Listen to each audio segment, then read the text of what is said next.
Well, hello guys. It's been quite some time since I've made a video.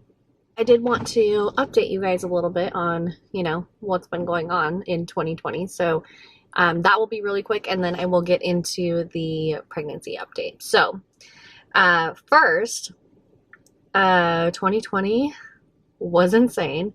I was teaching from home, so like doing distance learning, and I went into the school a couple days a week just so that I could get out of the house.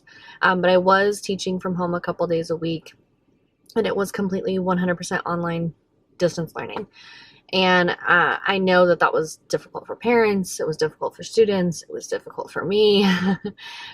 So it's been like a complete whirlwind trying to adjust to that.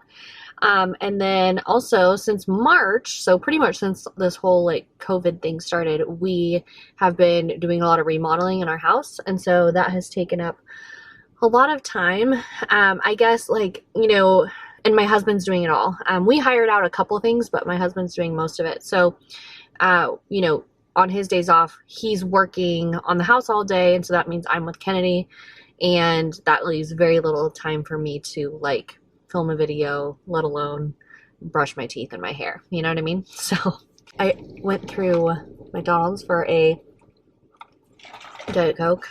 I haven't had a Diet Coke in quite some time, but sometimes it just feels so good to be bad. This is a pregnancy update. So newsflash, I'm pregnant again. And it was definitely a shock to us because if you follow me on Instagram, then you already know because I definitely announced it there. But it was definitely a shock to us because it took us a long time to get pregnant with Kennedy. So right when we started trying, boom, I was pregnant. So Kennedy and the new baby will be about 17 months apart, which we're really excited about. And it's a boy, which we're really excited about. Now, when I first found out, to be 100% honest, I think I was just nervous to have a boy because like, what the heck am I going to do with a boy? You know what I mean? Like, that's what I was thinking. I was like, I know girly stuff, I don't know Legos and dirt and worms. So when I first found out, I was like, oh my gosh. And usually they're so wild. Like, what? But now I'm just so excited that I get to raise a little girl and a little boy. So I keep telling myself, and my husband said this too, it's like we get to raise a gentleman. And I am so excited about that. Like raising a man that is going to have manners and that is going to be respectful to girls, to women. And so I'm very excited about that. I am 28 weeks along right now. So I just had my 28-week appointment like yesterday, a couple days ago. And so I wanted to give you guys a little update.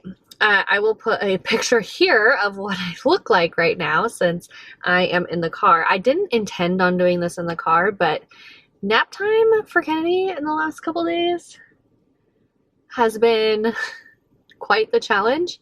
So I thought, I'll go to the Target that's far away from me so that way she can sleep a little bit in the car because she always instantly falls asleep in the car.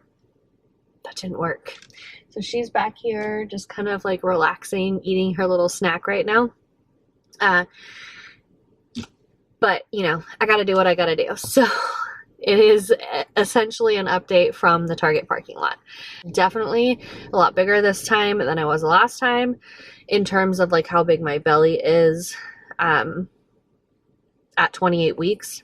So I don't know. I do like something tells me that this baby is going to be big, which makes me nervous, but I think that might be the reason why I'm a little bit bigger. Maybe I'm eating more. Maybe it's just because it's my second child. I do not know. They haven't given me like measurements yet for how big he is. They just keep saying he's measuring like right on track for how far along I am. So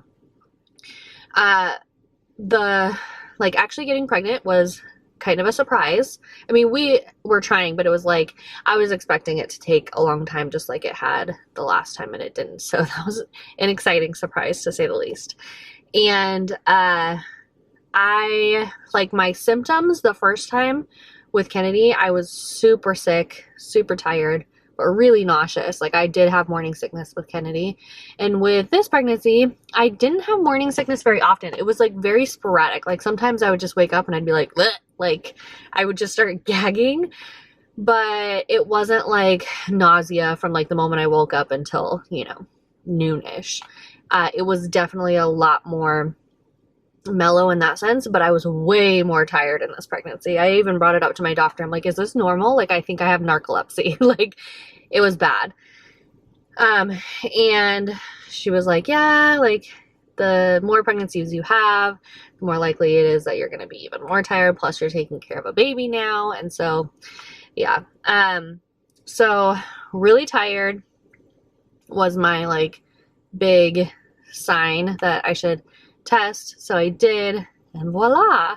So I will put a couple pictures in here of my appointments. This pregnancy is so different in comparison to my last pregnancy for tons of reasons. One of them, like, being the whole symptoms in the very beginning, but also like cravings have just, okay, I kind of lost my train of thought because my battery was dying. So where was I? Cravings, pretty much the same. I didn't really want a lot of sugar in the beginning, but then that kind of went away after a while and all I wanted was sugar. Now I'm kind of like over the sugar and the bad foods, and I don't know if that's just because like I gorged around Christmas time or if it's just because of the pregnancy and hormones and all that, but I have definitely gained some weight. So after this baby is here, it will be like project get your body back, girl. So stay tuned for that. As far as the anatomy scan goes, I went at 20 weeks and everything looked great according to what they saw. I have a picture and I'll insert it right here so you guys can see. There's a picture of his legs and I was like, is that normal? Like, they're so long. I was like, they look like, I don't know, like maybe he's going to be an Olympic runner or something. But that was like really the only memorable thing from the anatomy scan, which is a good thing because that means that everything went well. And then 28 weeks. I will say that my appointments are less frequent. Like I don't have as many because of COVID. Like some of them are phone appointments, which is kind of frustrating. Because especially in the beginning, like you're just so worried and you just want to make sure that everything is okay. And a phone appointment, like, what is that really going to do? You know? And at all my phone appointments, they just asked about like, how are you feeling? Are you taking your prenatal? You know, like things like that. Like they weren't actually looking at him. So I don't know. That was kind of frustrating, but that's COVID for you. So, I went to my 28-week appointment and they gave me some news, not about the baby, but about what my delivery could look like because of COVID. And I thought I was going to lose it in the appointment. Like I am a very, mellow person. I tend to go with the flow. I don't like to cause a scene. I don't like confrontation. But this just made me so mad. And I didn't, before everybody like jumps all over me, I didn't make a big stink out of it because I know that it's not the midwife's fault. I know it's not the nurse's fault. I know it's not the doctor's fault. I know it's not the hospital's fault. But they told me, so like flashback to before I even got pregnant and I was picking my insurance.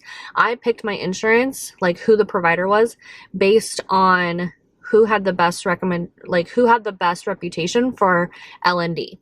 I didn't go Anthem Blue Cross. I didn't go like to all these other ones that I had the choice to. I chose Kaiser because, at least in my area, people rave about their labor and delivery, like their experiences with them. So, and I had Kaiser growing up because my mom was a nurse at Kaiser before she retired. So, even though it's one of the most expensive ones, that's the one that I chose because I knew one day I wanted to have kids, and I thought that that would be the best choice because of their reputation.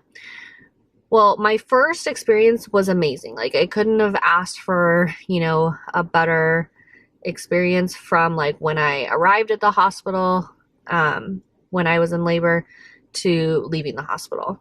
I didn't really love my midwife, but she wasn't there during the labor and delivery part. Like, I only had to see her at appointments.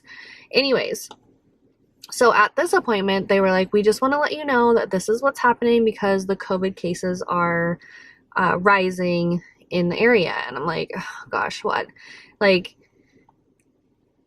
and I don't want to seem insensitive because I know that a lot of people have been affected by COVID in different ways, whether it's like you lost your job or your job like decreased your pay, or you got less hours, or a family member got sick and passed away, or you got sick.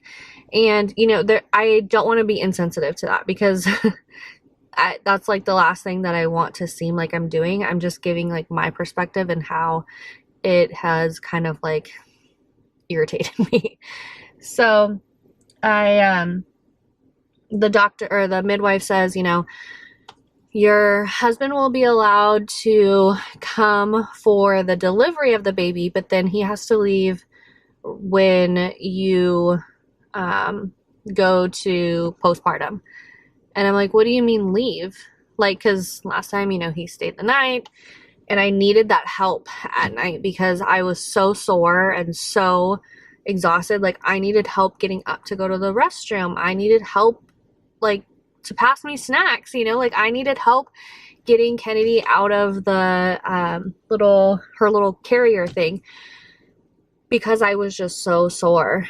And yes, the nurse is there, but like, I don't know. It was easier for me to just ask my husband, who's sitting 5 feet away from me, So, and the nurse isn't there to pass me snacks, like she's busy.